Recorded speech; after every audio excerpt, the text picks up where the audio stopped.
Welcome to the Key to All Things Real Estate podcast, your top source for everything you need to know about the Tennessee real estate market. I'm Krystal Gray, your host and Nashville-based super realtor, and I'm excited to have you with us today. Each week, I sit down with real estate professionals, industry experts, and people just like you to explore the latest trends, share valuable insights, and offer practical tips to help you buy, sell, and invest with confidence. Whether you're a first-time home buyer, an experienced investor, or just curious about the local market, this podcast is your one-stop shop for all things real estate in Tennessee. We're proudly sponsored by the Classic Key Real Estate School, where we believe in empowering you with knowledge and skills to make the best real estate decisions. So grab you a cup of coffee, get comfortable, and let's unlock the doors to your real estate success together. Are you ready?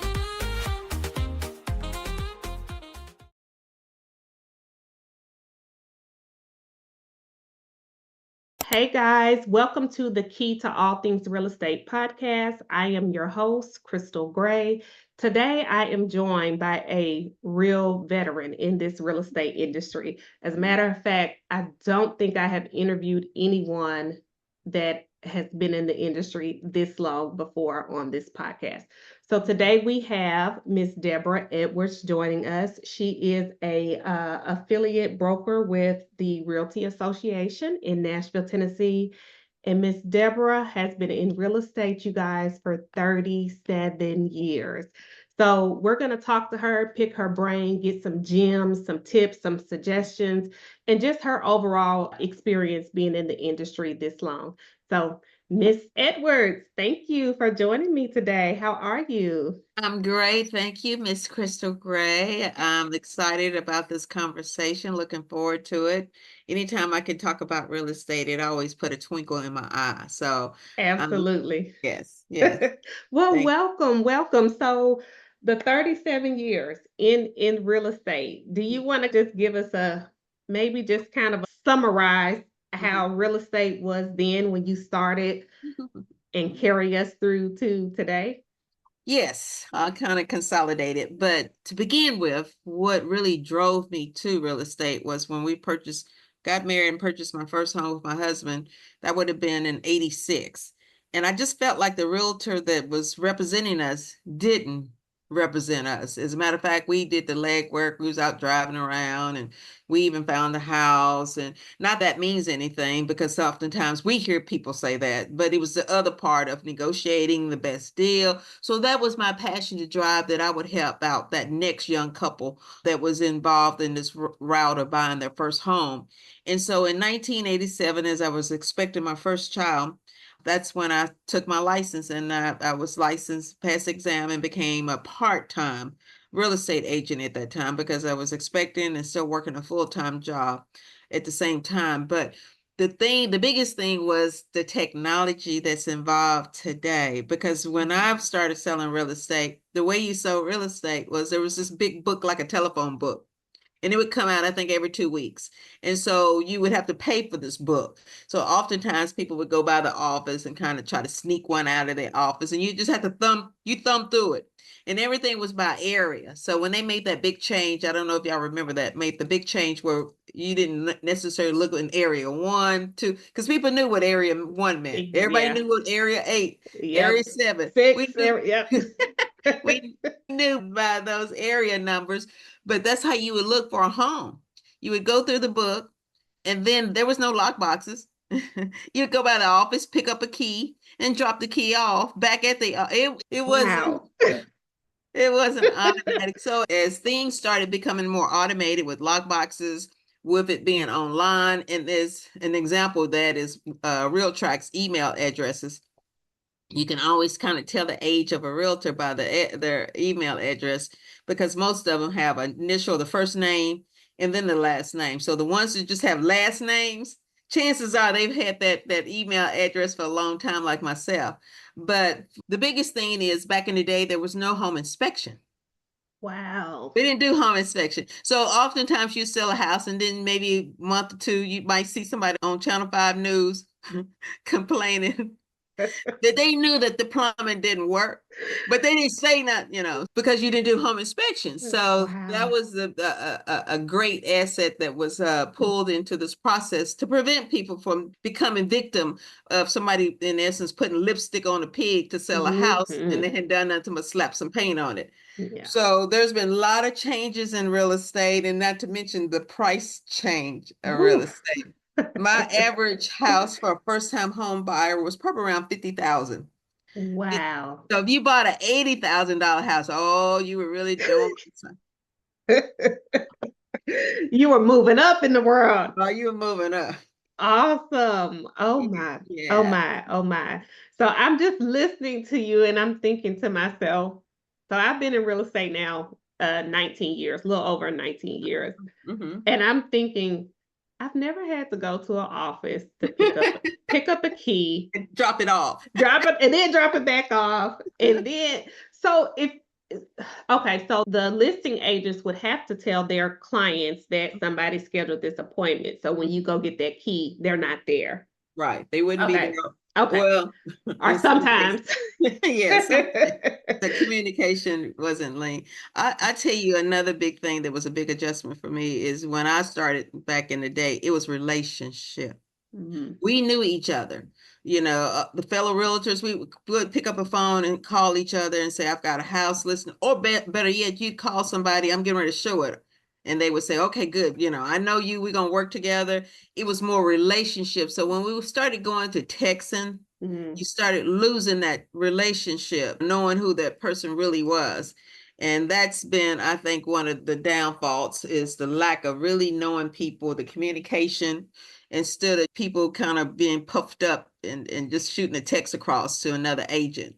Yeah. It takes a team. You work together to close a deal. So it's not that one person is done, one side is done more, because it's a team, it's team effort. It so if you is. don't have that mindset, you can just create just a lot of anxieties and more stress. Yes, absolutely. Because I can't remember who I had this conversation with in particular, but we were discussing how this business is a relationship business, and just one transaction, you're dealing with at minimum maybe 10 people. And so that communication is definitely key. And although sometimes I find it helpful that you can send a quick text, but I also find it frustrating when there's a conversation that needs to be had. And they won't pick up the phone. And they will, they will. And it's like, I'm not getting ready to text a book when we can talk for 2 or 3 minutes and resolve it. So right. I will say that is frustrating because a lot of people rely solely on that. And sometimes that's not enough. So, yeah. And it's sometimes I wonder, I'm like, does your client know you're not willing to pick up the phone and have a 2 to 3 minute conversation to iron things out and get on the same page? So, wow. So I couldn't imagine. Yeah. Wow. Yeah. It's a mindset that just the number one person in this process is the client. So your convenience, your time is all, that's the number one. People say, I'm going to get into real estate because so I can have my own time. That's not true. Sure Your is. time, no. Your time depends on everybody else's schedule. Right. So back in the day, I'm gonna go do a back in the day. So pagers was what you kept a pager on your hip. And so even when I would go on vacation, you had your pager attached to you because deals still had to be closed. And so your pager's constantly going off, and then you would have to stop what you were doing and address the phone call. Now you were in a situation where you were blessed, somebody would hold your pager while you were gone. But after probably a couple of days, they started ignoring your text. So that wasn't a good process. So that was another change, is that there was pagers, how we used to. And I had a pager in like high school, junior high, maybe. You have the pager, but you also need change for the payphone, which we don't have. Right, right. We don't have those anymore. No. So I don't go back as far as you do, but some things I can kind of Relate to. relate to. Yeah, Mhm, absolutely. So coming into this industry at that time, you mhm, said one of the major changes, of course, is technology, and mhm, then the interest rates. mhm. And what do you think like the mindset was, or the difference in mindsets from back then until now, as far as clients, sellers, buyers? I'm gonna start with the realtor's Okay. mindset. I think it's different. So back in when I was really getting started, it wasn't so much about the appearance. Now, it was important that you look like you were still kind of professional, but it was more like a casual professional look you would have because you Hmm. might be walking on a lot, for new construction, unless you had a change of old shoes or something that you could put on in the car. And then, too, you wanted to have that mindset that you didn't want to be a distraction if you was working with a married couple. You don't want to just be, just glammed all out and they like what you selling Hmm. so that was just a different mindset. But when as stuff has become more glamorous, you see the realtors on TV, Hmm. and the realtors on TV they look like they are ready to go to a fashion show. They got the high heels, the tight skirt, the short, and to me that's like a distraction, from what you're looking at. Yeah. Especially if you're working with, like I said, a married couple or male. Yeah. You want the focus to be on what you're selling and not yourself. Right. Right. I agree with that because I see a lot of, even just, of course, across social media, and I've seen it in real life too. You remember when we took professional photos? I Hmm. mean, we're talking, at least we had on the It's the jacket, jacket. a Yeah. collared shirt or Yeah. whatever. But now I'm seeing these More professional glam. photos and I'm like, for real estate? Yeah. So you're right. I think, of course, things have shifted so Hmm. much to where it's not a certain look. It depends on who you're working with. So Hmm. I can completely agree with you on that because I've seen some and I'm What you selling. that's your headshot? Yeah. That's your phone.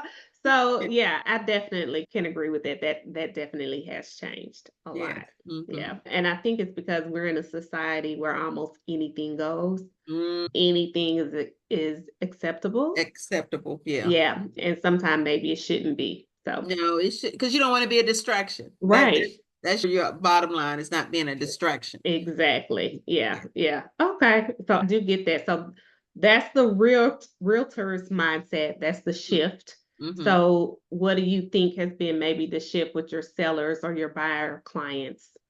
With sellers, I think sellers are stay pretty much the same. I don't see a big shift in my sellers or buyers. Everybody want to be happy. That's Yeah. the key word. And everybody want to make the most money. Now, I will say this. I will say this. I will say that I see the trending. eh, I don't want to use the word greed. I don't want to use the word greed from a seller standpoint, is what I'm speaking on now. But I think I do see where people just thinking, I'm gonna get $1 million off my house. Hmm. They're not being realistic, because we did go through year 2020 and 2021 where, yeah, that you were seeing a lot of high numbers, but Hmm. the numbers have dropped. Yeah. The Yeah. numbers have dropped. Haven't been a major drop, but the numbers have dropped. So it's being realistic and listening and trusting your agent. But I Right. think what we need to make sure when we're talking to our sellers is that, and this is what I've always used, we can try it your way. This is what I think. This is what the market says. This is what the appraisal is going to praise it for. This is what's trending in your neighborhood. But, I don't know everything, so let's try. But if we don't get any activity, we don't get any looks, then we need to have a meeting of the mind and make some adjustments. So Right. you let them feel like they do have some power, but you need to make sure it's clear that you're giving them the best possible advice based off data and fact. Yes. Yes. Not what Yes. you think, not what you think or what your neighbor told you, or your uncle. Exactly. A family member, yeah. Yeah. And I think you're right. Like the unrealistic expectations that Mm-hmm. some of them have because of what they may have heard a Heard. neighbor do or a Mm-hmm. family member got this much. Mm-hmm. And back in those years when everything was selling multiple offer this and this, sellers were getting away with, I don't want to say highway robbery, but sellers were getting anything that they wanted. Yeah, Because you had, yes, they were getting lots more. And it's interesting now to see that those people who were paying 30, 40,000 over asking price, who may now need to sell that home. I know. It's like you said, that realism has to kick in at some point. And I'm with you. I normally will tell my clients this, listen, I don't set the real estate price. The market sets the price. The market.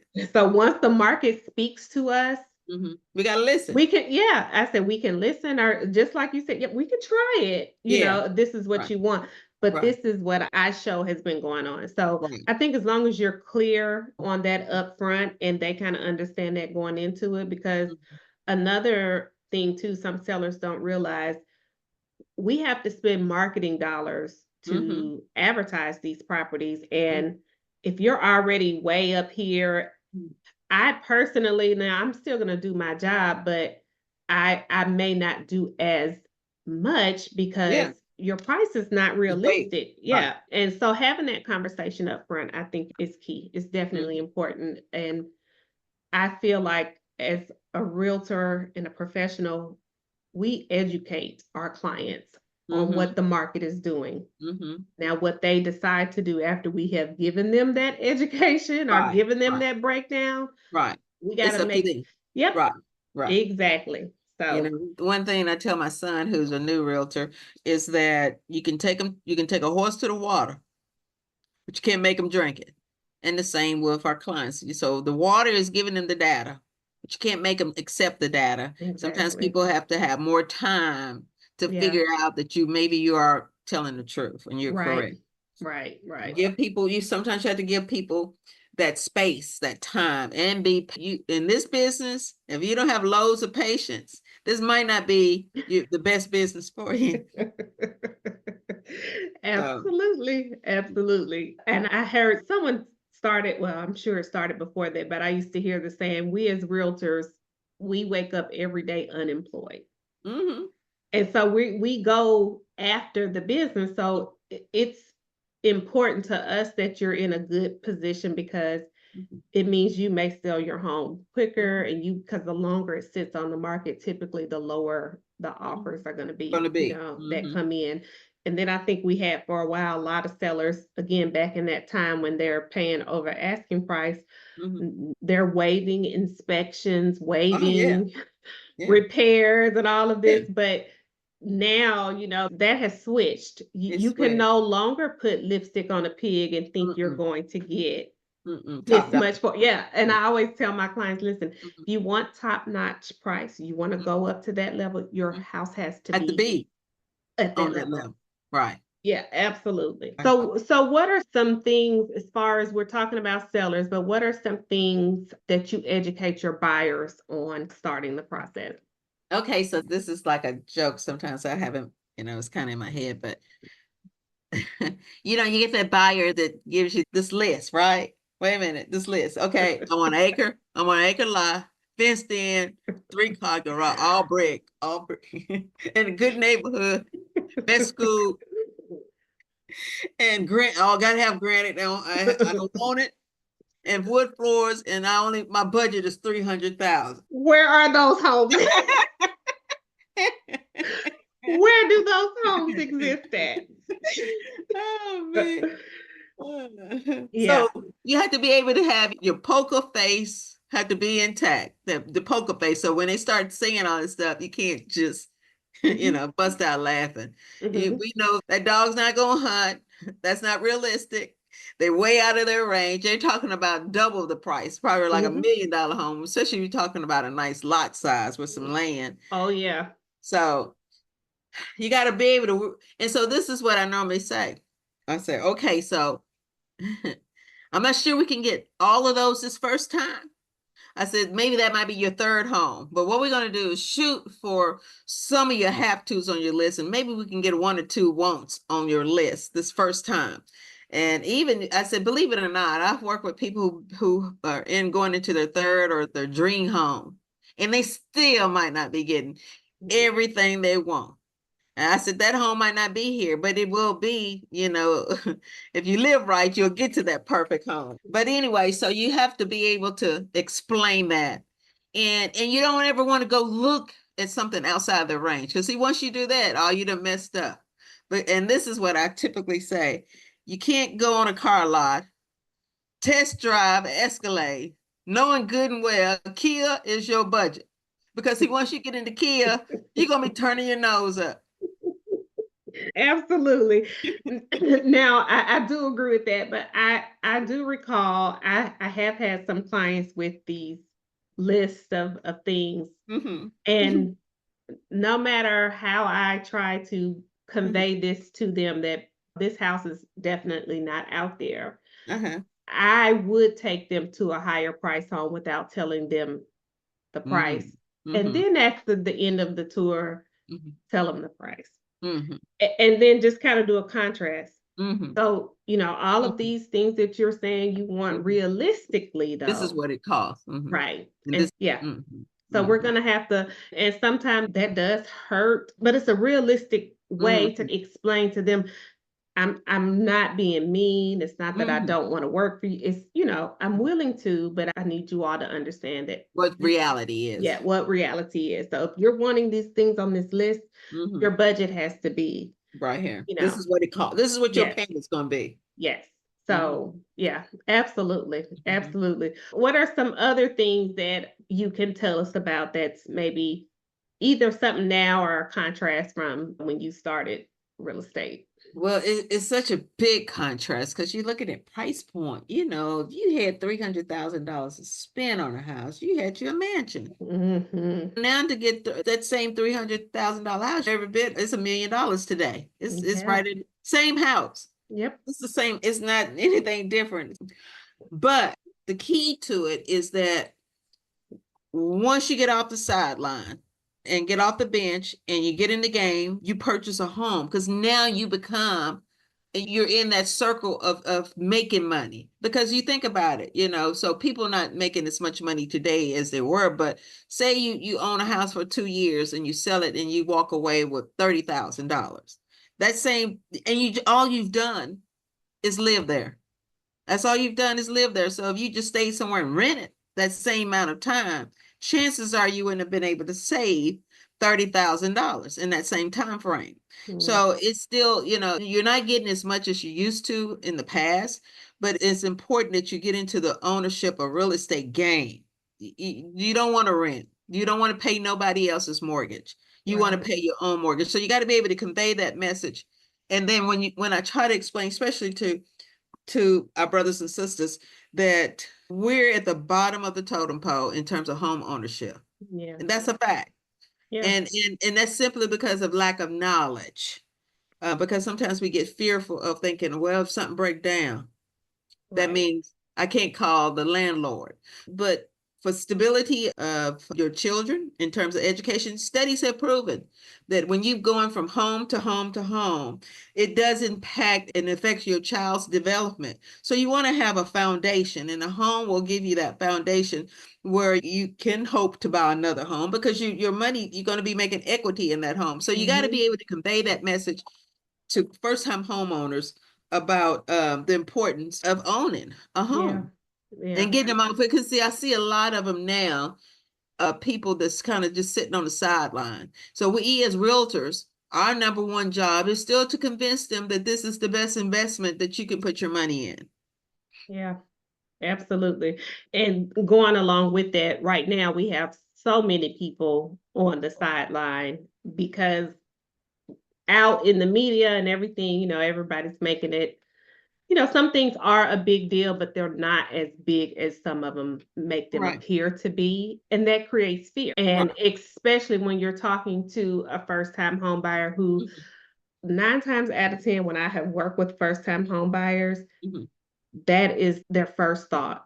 But if something breaks, how am I gonna, and like you said, you have to convey it to them in a way. We're not saying that things will not happen, but one thing that they have to realize I always tell my clients, Because a lot of times when I'm working with first-time home buyers, Mhm. these are my clients who started with very low credit scores, Mhm. who we Mhm. have kind of worked with and just stayed in touch with them along the way, helping Mhm. them build their credit up Mhm. to where they're build their credit and also saving some money to where they are able to Mhm. purchase their home. So a lot of them are, of course, coming into it with, we Mhm. just made it to this point to be able to Mhm. purchase. So that fear does kick in like, okay, now that we've done this, Mhm. what if something happens? And I always try to tell my clients, the way that you were working on your credit and you got yourself to this Mhm. point, you Mhm. keep doing that. Gotta keep Keep on. doing that. Mhm. And even kind of educating them on credit as far as some people say, oh, don't do credit cards. Mhm. Well, don't abuse credit Credit card. cards Right. because you Right. may have a credit card for an emergency Mhm. that Mhm. may help you to take care Mhm. of that issue, Mhm.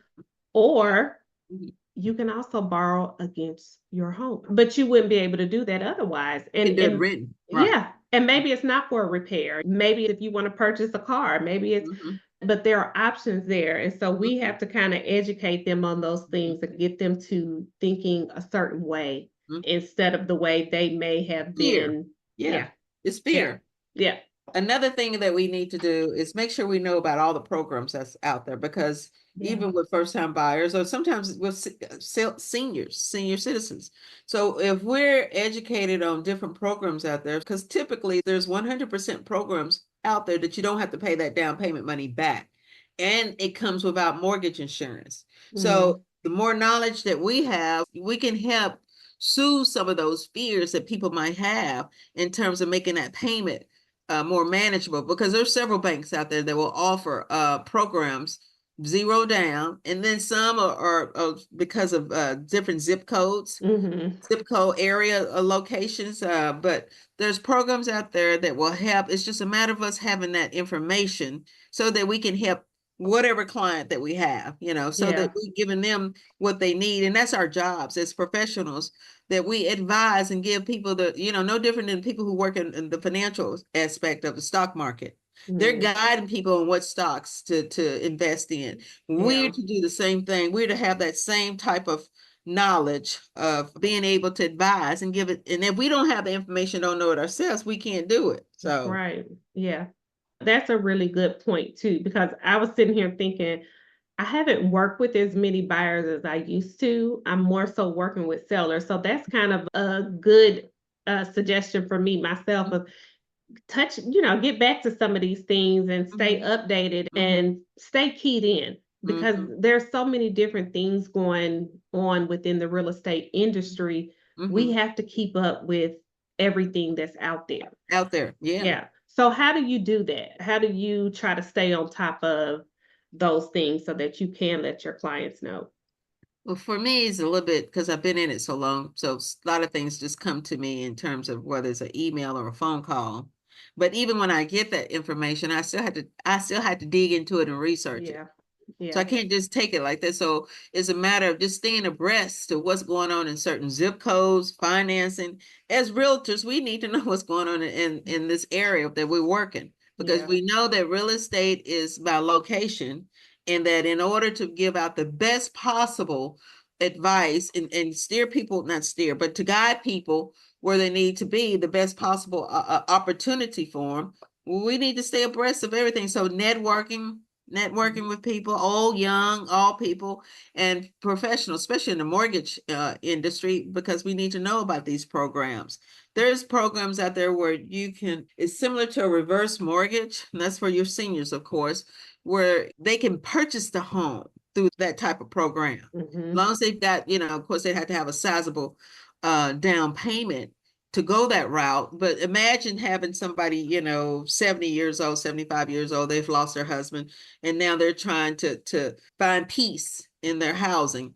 Then that's a vehicle that they could use where they don't have any payments, no Mm, payments, and they can still leave it to their children. They can still leave that wow. home to their children. So it's a matter of just having all this information so that you can give the best Yeah, possible advice. absolutely. Okay. So And then that, let me touch on one more thing. go ahead. I'm real big in building. I was fortunate that our third house, that's what we did, bought some land out in the area where we live and built a home. So a lot of people seem fearful of that. Of course, now purchasing land is a lot different too Yeah. today than it was. But the most key aspects of land is knowing that the grading, knowing about the understanding the soil test, whether it perk for 2 bedrooms, 3 bedrooms, 4 bedroom, what that actually means.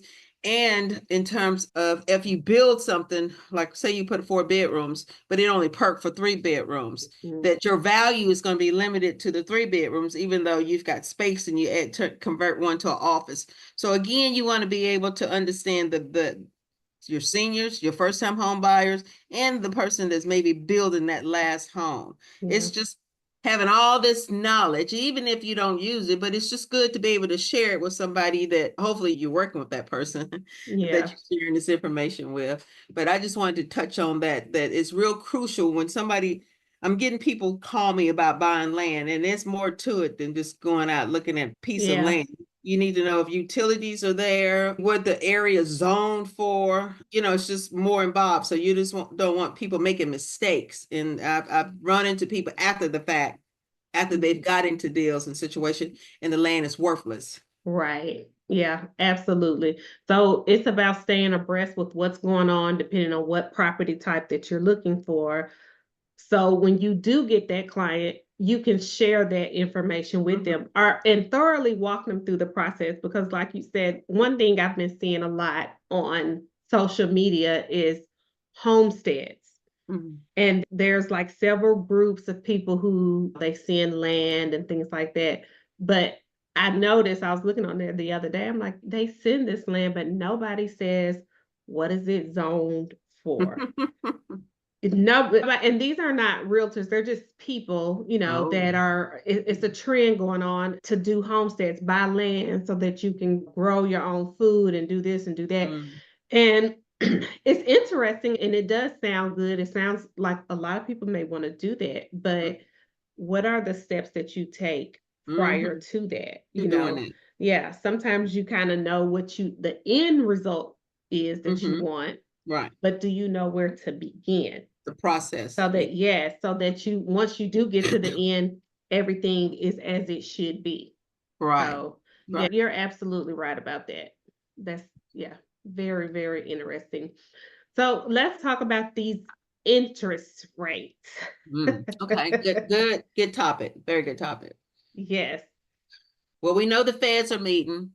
The 15th? I think on the 15th, the feds are meeting, and we know that they are going to be dropping the rates. We know that. We don't know how much. Right. Last word I heard was last night. I heard somebody say it's probably going to be a little bit more than what we first thought in terms of the interest rate. So people are getting hyped and getting excited, and we should be. We should.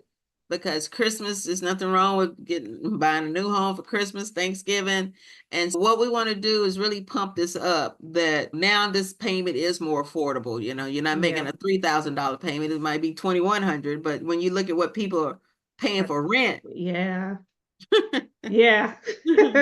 And when you look at that, I always tell clients like, well, do you want to pay someone else's mortgage or your own? Right. That's kind of where you are. And so interest rates have definitely slowed things down, especially if you're looking in the price range, maybe 475 and up. I noticed some of those properties are a lot harder to move now because of the price point and the interest rate. It's like you can't have both at the same time. But my hope is after they meet on the 15th, yes, let's get those rates down, and then maybe at least the market will stabilize. Yeah, because a lot of people think, well, I think the bottom's going to fall out like it did back in 2008 and 2000. And so again, those things, if you're seeing that in the media, it creates fear. And so that's why you have so many people standing on the sidelines trying to figure out, well, when it drops to the absolute lowest, that's when I'm gonna go in. And I'm like, okay. And hypothetically, even if it did, now you're competing with so Tons many of people. Yeah. Right. Because, and especially our first time home buyers, because what they don't understand is some of these people who have been sitting in their homes, building equity, Mm-hmm. they're going to be your competition too. Right. They're gonna have Because cash. Right. More yes, money put down. exactly. So Right. now, because now it's going to be the time where they start, Mm-hmm. okay, Selling we can, yeah, theirs. exactly, Right. or buying investment property. Right. So Investment. Right. yeah, so that of course creates more competition for sure. Competition. Yeah. Yeah. So Yeah. absolutely, we can try our best to educate our clients and others Mm-hmm. on the data that we have and Mm-hmm. hope that they take it to heart for sure. Right. Right. And listen to us. Yeah, yeah. So let's see. What can you tell us, or can you share any tips or best practices that you have when you are working with your sellers and also your buyers, whether first time or move up buyers or downsize, if that's still a thing? The number one characteristic or the number one most important thing that as realtors we need to have is compassion and to actually care for that person, whether it's a seller or a buyer. Everybody that we talk to, they should be somebody that we consider just like we would our close relative. And it's that same energy, same compassion. You listen. Number one, sometimes we got so much going on, we might fail to listen to that person and not listening to whether it's a widow who just lost her husband or that first time buyer, single guy, single female, or a couple starting out. You got to really listen to them. What's important, where they're at, so they're comfortable, so they're happy. The worst call as a realtor that we can get is putting somebody somewhere and we know that they're not going to be happy. And then you get this phone call 3 months, 6 months down the road. And there's nothing in this market, there's nothing you can do. They're going to have to wait it out. So make sure that we listen to them and we care. It's not about the commission check. That was one thing that I really instilled in my son. And I had to learn this lesson as well when I first started out as a young realtor, is that you never chase the dollar. If you don't chase that dollar, then it will come to you, but not if that's your main focus for getting in this business. You oftentimes I would hear people, that's what I want to be a real estate. I want to get into real estate, get that big check. But what I always told people, the person that had the big check, it wasn't the real estate. It was the person who owned the house. The person who owned the house, the real estate, had the big check. Right, So, right. so if you take all the times the phone calls are up all night talking and divide those hours spent in that transaction, you'd be surprised what it might average out to what you're really making by the hour. Yeah, So, absolutely. but never chase the dollar. Never Yeah. chase the dollar. Whatever you do, because you really feel like this is the best possible option for your seller or your buyer. Yeah, I absolutely agree with that 100% because this is a relationship business. Mm-hmm. And we kind of touched on that in the beginning. And we were Mm-hmm. talking about realtors working with one another and other people within the real estate industry. Mm-hmm. But your clients, Mm-hmm. during that time you're working with your clients, especially buyers, oh my gosh, you're talking to them every day. Every day. Several times a day, and you really do get to know them, and You bond. should, Yeah. yes, and you should want what's best for them. And I know that I have had some previous clients call me about potentially selling their property right now, and I'm like, yeah, we can do this, but where do you want to go? Right, right. Where Because you going? Yeah. because right now, yeah, you have the equity, but it's going to take everything that you have to buy this next house that you want. Right. So I just want them to think about it, because I'm like, are you really seeing your profit? Because you're putting all of that back into the down payment to make this more expensive home affordable. So a lot of people, especially during the pandemic, I would tell them, okay, we can do it. But I also want you to really think about what it's going to cost you in buying that next property. And some took that advice, some did want to sell. But one thing that I was doing during that time when I would tell them that is, you know what, if you have the equity, upgrade your house right now. Go ahead and upgrade it. If you take out a HELOC against your home, invest it back into your property so that when you are ready to sell, It's ready to go. It's ready. Yeah. It's ready. So it's just about kind of giving them their options overall and not just looking at the numbers per se, but is this really the best strategy at this time? And some people are like, you told them that, I would have just took the listing.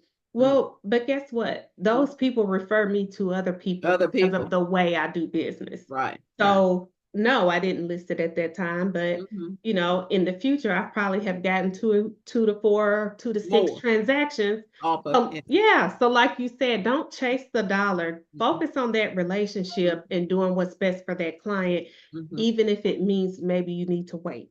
Wait, right. And so if I'm telling you maybe you need to wait, I really do mean that because I don't make anything from telling you that. But I think my clients see that I'm sincere, I'm genuine. You care, right? Yes. And that makes a big difference. So like you said, don't chase the dollar. Focus on being client-centered only.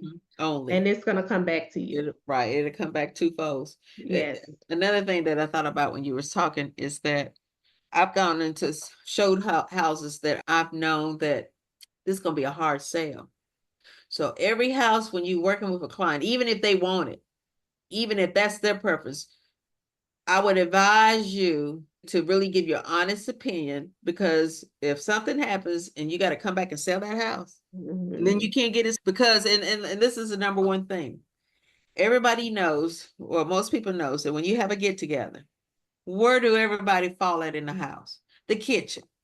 Everybody's going to be still in the kitchen, even though you got this big offset family room. You can have whatever, formal dining, whatever, but everybody's still in the kitchen. So if you at one of these houses, and it's a nice price house, I'm not talking about like a beginner, you know, a first time buyer house, maybe like a step up house, and they just got a bar to eat at, but no place for a table in the kitchen. Oh no. Oh no. Oh no. Because see, that's going to be a hard sale. Yeah. I'm talking about, let's say a 500, or even a $400,000 or $500,000 house and higher, and you don't have a place in your kitchen for a table, or an area, if it's an open space for a table.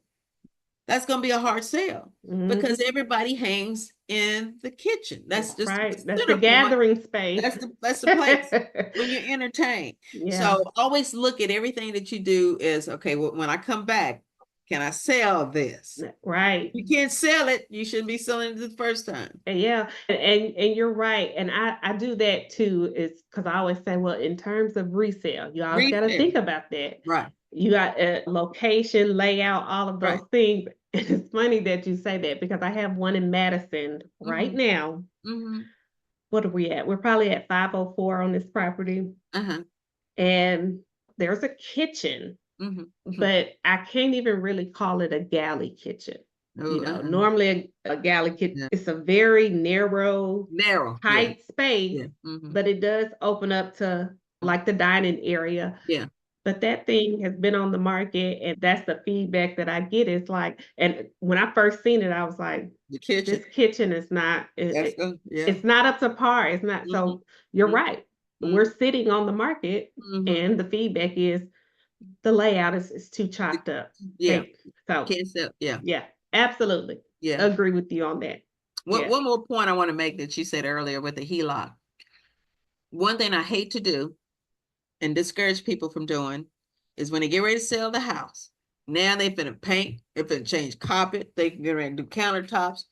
My point is, you do it before you're going to sell so you can enjoy renovation.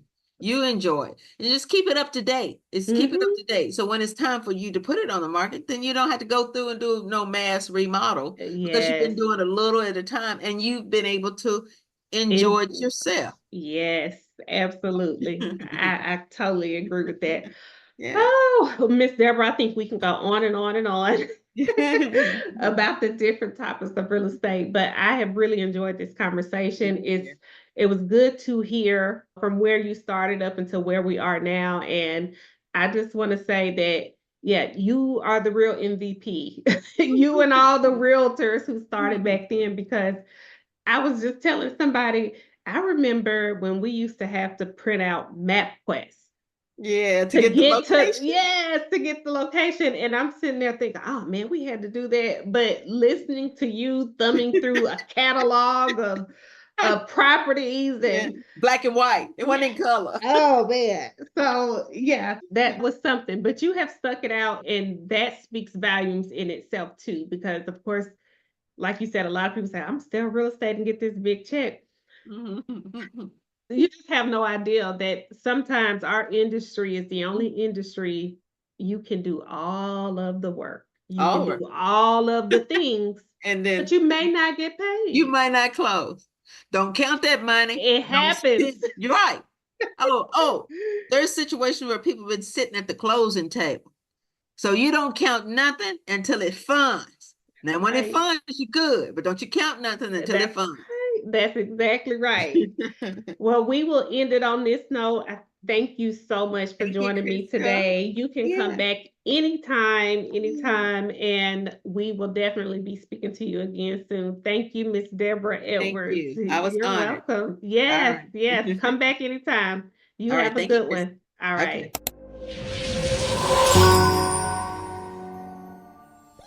That's a wrap for this episode of the Key to All Things Real Estate podcast. Thank you so much for joining me, your host, Krystal Gray. I hope you found our discussion insightful, valuable for your real estate journey. And a big thank you to our sponsor, the Classic Key Real Estate School, for making this podcast possible.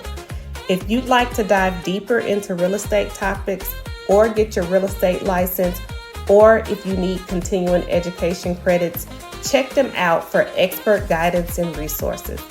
Don't forget to subscribe to our podcast. This way you'll never miss an episode. If you enjoyed today's conversation, leave us a review and share it with your friends. Your feedback helps us keep bringing you the best content. If you have any questions or topics you would like for us to cover, reach out to us on social media or email us at krystal@classickeyrealty.com. We'd love to hear from you. Thanks again for tuning in, and until next time, let's keep unlocking the doors to your real estate success. Have a great day, and we'll see you on the next episode.